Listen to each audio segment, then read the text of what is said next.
بسم اللہ الرحمن الرحیم۔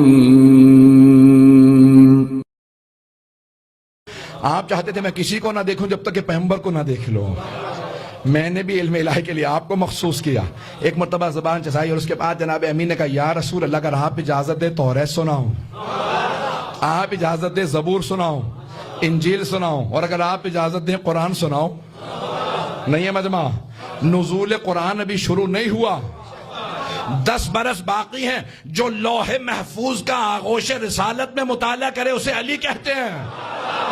ساری کتابیں سنائیں، سرور کائنات نے کہا یا علی اگر وہ انبیاء جن پہ یہ کتابیں نازل ہوئی تھی یہاں موجود ہوتے تو وہ سب گواہی دیتے علی ہماری کتابیں ہم سے بہتر تلاوت کرتے ہیں۔ اب کون سے سورہ کی تلاوت کی؟ کہا بسم اللہ الرحمن الرحیم، قد افلح المؤمنون، 11 آیات کی سورہ مومنون سے تلاوت کی۔ بے شک کہ مومن ہی فلاح پانے والے ہیں، کامیابی صرف مومنین کے لیے۔ توجہ، یہاں تک میں نے جملہ پیش کیا تھا جس جملے کے لیے آج زحمت دی ہے۔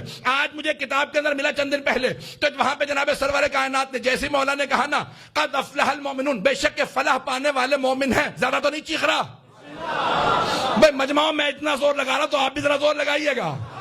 پورا خون جگر دے رہا ہوں جناب سرور کائنات کے اس جملے کے لیے۔ کہا یا علی، جناب سرور کائنات سے جب کہا نا قد افلح المؤمنون، بے شک کہ مومن ہی فلاح پانے والے ہیں، کامیاب ہونے والا صرف مومن۔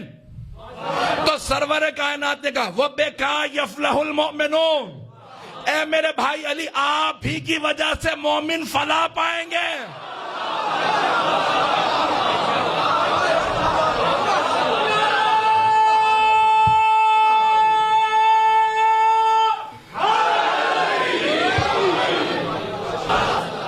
تو اب ایک مرتبہ کہا اے علی آپ کی وجہ سے مومن فلاح پائیں گے، کامیابی مومنوں کو ملے گی آپ ہی کی وجہ سے۔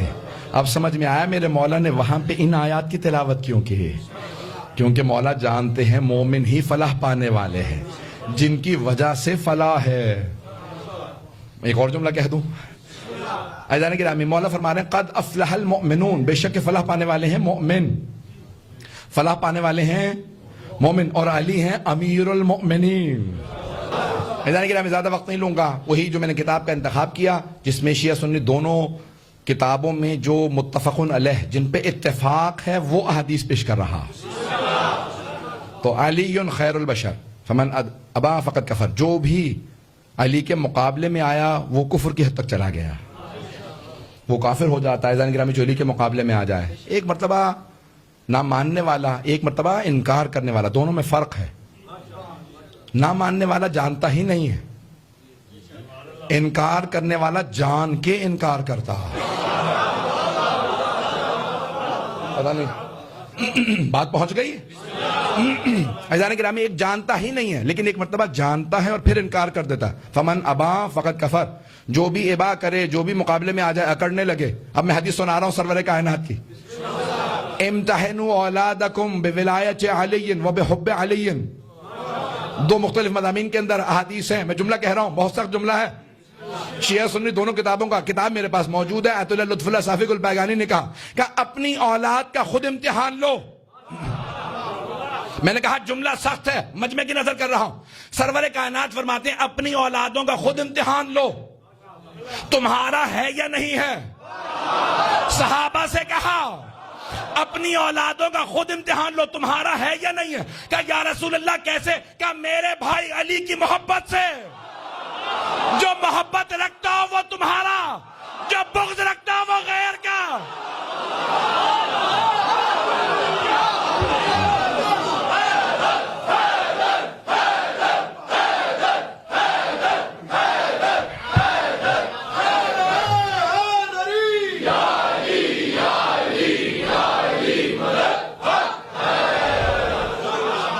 کتنی احادیث ہیں عزیزان گرامی، کس کس حدیث کا کوئی انکار کر سکتا ہے؟ کتنے فضائل ہیں جناب امیر کے، کہ جناب سرور کائنات تمام فضائل کے اندر سب کے سب، ابھی میرے بہت سے لوگ پڑھ گئے ہیں بہت سے فضائل، لیکن یقین مانیے جتنے بھی پھر بھی سوچتا ہوں کہ علی علی نظر آتے ہیں۔ جس نام کو ادا کرتے ہوئے دل میں ٹھنڈک ہو، آنکھوں میں نورانیت ہو، ذہن میں سکون ہو, روح میں ایمان ہو, وہ نام علی ہے. ادا کرتے ہوئے بلندی کا احساس ہو. پتہ نہیں لوگ ہیں یا نہیں ہے. ایسا کہ نام اللہ نے اشتق من علی, تو جناب سرور کائنات فرماتے ہیں کہ علی کا نام علی سے مشتق ہے. اللہ نے اپنے ناموں میں سے نام رکھا. توجہ ہو کہ علی یعنی بلند, علی یعنی بلند. توجہ ہے, بلند و بالا کو کہتے ہیں علی. ایک جملہ کہنے والا ہوں, اگر سب کی توجہ رہے گی میرے ساتھ, میں اپنے انداز سے پیش کروں گا. اور قرآن کی آیت ہے. تو اللہ نے جب جناب آدم کے سجدے کے انکار کے اوپر شیطان سے کہا تو یہی سوال کیا, لما تسجد, تو نے کیوں سجدہ نہیں کیا اسے جسے میں نے اپنے دونوں ہاتھوں سے بنایا. مجھے بحث نہیں ہے, دونوں ہاتھوں سے متعلق بحث نہیں ہے آج. میں جانتا ہوں پہنچ جہاں جا رہا ہے, مجھے اگلے مسئلے سے بحث ہے. تو کہا کہ جس کو میں نے خلق کیا تو اس کو کیوں سجدہ نہیں کر رہا. استکبرتا ام کنت من العالین, کیا تو نے استکبار کیا ہے, تکبر کیا ہے, یا تو عالین میں سے ہو گیا. تو ماننا پڑے گا جب جناب آدم کو اللہ نے خلق کیا اور فرشتوں سے کہا سجدہ کرو, تو کچھ ایسے وہاں عالین موجود تھے جن پہ آدم کا سجدہ واجب نہیں تھا. فرشتے بھی جانتے تھے, ابلیس بھی جانتا تھا. تو اللہ نے یہی پوچھا, کیا تو اس سے تکبر کر رہا ہے یا تو عالین میں سے. عالین یعنی علی بلند. توجہ توجہ ہو, عالین جمع ہے عالی کی, عالی علی سے ہے بلند. کیا تو بلند ہستیوں میں سے ہو گیا یا تم تکبر کر رہا. تو مانو نہ کچھ ایسے تھے جن پہ جناب آدم کا سجدہ واجب نہیں تھا. اگر ہوں اللہ نے بھی یہی سوال کیا, کیا تو عالین میں سے ہو گیا ہے یا تو تکبر کر رہا ہے. وہ جواب نہیں دے سکا, نہ یہ کہہ سکا عالین میں سے ہوں, نہ یہ کہا میں تکبر کر رہا ہوں. فخرج منہا انک رجیم وَإِنَّ عَلَيْكَ لَعْنَتِي إِلَى يَوْمِ الدِّينِ, نکل جا میری بارگاہ سے, تم مردود ہے, تجھے میں نے رد کر دیا اور قیامت تک تجھ پہ میری لعنت ہے. تو بات واضح ہو گئی, جو اللہ کے بنائے ہوئے کو نہ مانے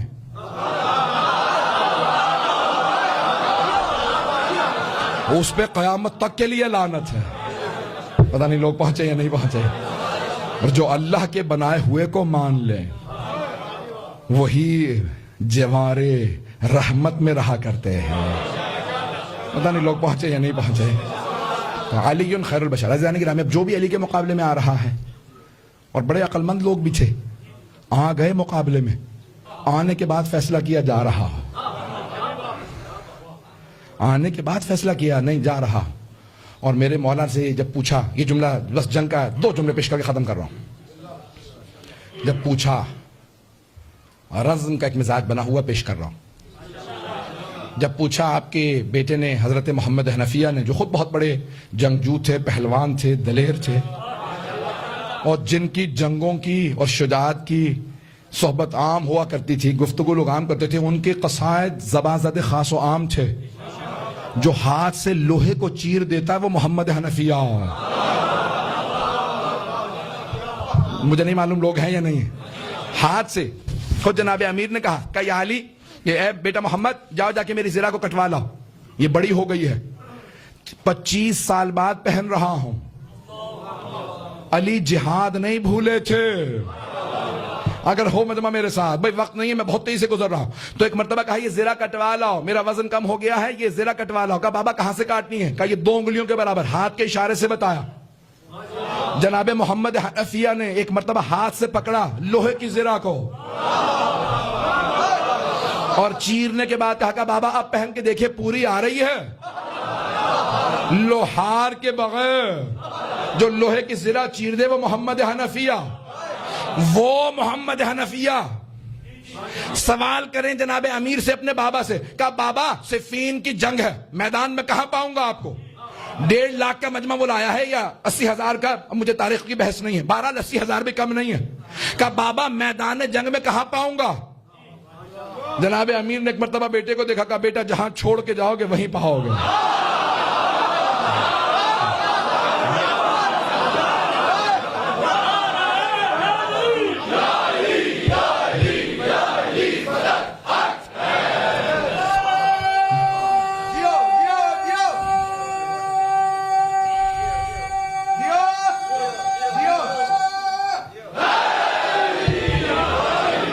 مجھے نہیں معلوم اگلے جملوں پہ کیا کریں گے. میں پیش کر رہا ہوں, میں نے کہا نا جب رزم کے موڈ میں آ جاؤں نا پھر میں یہاں نہیں ہوتا, نجف میں ہوتا ہوں. اب مجمع میرے ساتھ ہو, چلوں گا آپ کو سب کو لے کے کچھ دیر کے لیے معراج پہ چلے نجف. کہا بابا آپ کو میدان جنگ میں کہاں پاؤں گا؟ میرے مولا نے ایک مرتبہ نگاہوں کو اٹھایا, شیر نے شیر بیٹے کو دیکھا, نگاہیں بتا رہی ہیں علی علی ہیں. میرے مولا سے پوچھا گیا تھا کہ جب آپ جنگ کرتے ہیں تو چہرے پہ تحت الحنا کیوں باندھتے ہیں؟ امامہ پہنتے تھے نا, اس میں سے کپڑا نکالتے چہرے پہ باندھ دیتے. کہا کیونکہ اتنی پھرتی سے میں تلوار چلاتا ہوں, گرد اڑتا مجھے اذیت دیتا ہے, اس لیے چہرہ ڈھانپ کے رکھتا ہوں سانس میں گرد نہ جائے. اب لوگ کہہ رہے تھے علی کی داڑھی سفید, سر کے بال سفید, بوڑھے ہو چکے علی. تو ایک مرتبہ جناب مالک اشتر نے کہا مولا خضاب کر لیں تاکہ دشمن دھوکہ نہ کھائے کہ علی بوڑھے ہیں. کہا مالک مجھے میدان میں اترنے دو, پھر بتاتا ہوں. شیر بوڑھا بھی ہو جائے تو شیر شیر ہو.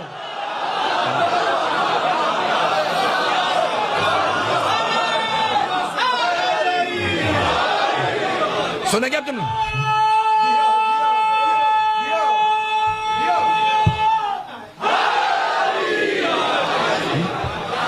کہ مالک شیر بوڑھا بھی ہو جائے تو شیر شیر ہوتا. ایک جملہ میں بھی کہہ دوں, شیر بوڑھا بھی ہو جائے تو شیر ہوتا. شیر گوشت کھاتا, گھاس نہیں. اور شام والوں آ کے دیکھو حیدر آ رہا. 80,000 کا مجمع, سارے مجمع میں بس ایک ہی سوال ہو رہا تھا, حیدر کون ہے؟ معاویہ کا لشکر تھا اس طرف, ایک ہی سوال کر رہے تھے, حیدر کون ہے؟ حیدر کون ہے؟ حیدر کون ہے؟ لشکر معاویہ کا, اور حیدر حیدر ہو رہا.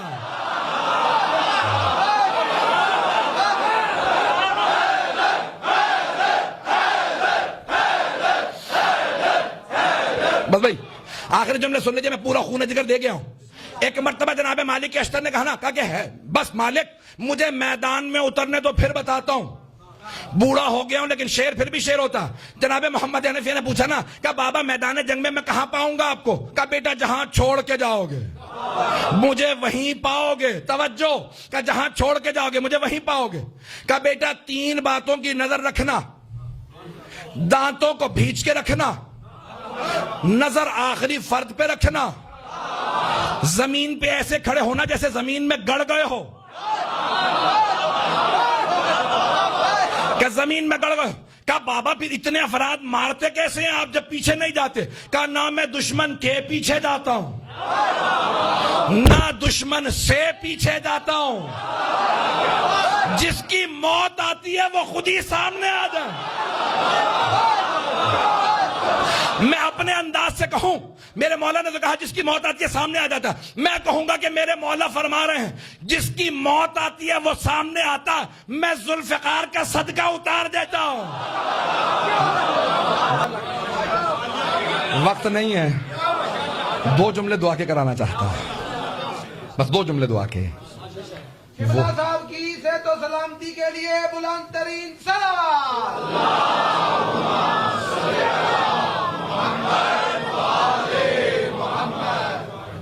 عزیزان کرام, وہ میرے مولا جو ہر جنگ میں زمین پہ کھڑے ہو کے لڑے اور ہمیشہ کہا دشمن خود آئے گا, لیکن ایک ایسی جنگ ہے جہاں میرے مولا نے کہا نہیں آج سوار ہو کے لڑوں گا. کہا میری سواری لا دو. کہا مولا کیوں؟ جمل میں تو آپ نے کہا تھا جو بھاگے بھاگنے دو, جب تک کوئی حملہ نہ کرے مت مارنا, لیکن صفین میں آپ برعکس کہہ رہے ہیں کوئی حملہ کرے نہ کرے آگے بڑھ بڑھ کے مارو, کوئی بھاگے تو بھاگنے نہ دو. توجہ, جمل میں کہا تھا آپ نے جو بھاگے اسے بھاگنے دو, صفین میں فرما رہے ہیں جب تک کوئی بھاگنے کی کوشش بھی کرے اسے نہ بھاگنے دو, جب تک کوئی حملہ نہ کرے حملہ نہ کرنا. جمل میں کہا یہاں کہ نہیں حملہ کوئی کرے نہ, کہا کہ وہاں مسلمان آئے ہوئے تھے دھوکہ کھا کے, وہ سوچ رہے تھے علی کے مقابلے میں اگر ماں آ جائے تو شاید حق پہ ہو. پتہ نہیں لوگ ہیں یا پتہ نہیں لوگ ہیں یا نہیں. کہا یہ صفین ہے, وہ لوگ دھوکہ کھا کے آئے تھے اسی لیے میں بھاگنے والوں کو بھاگنے دے رہا تھا, لیکن یہاں جو آیا ہے وہ لبادہ اسلام کو اوڑے ہوئے ہے لیکن ہے وہ منافق و کافر ہے.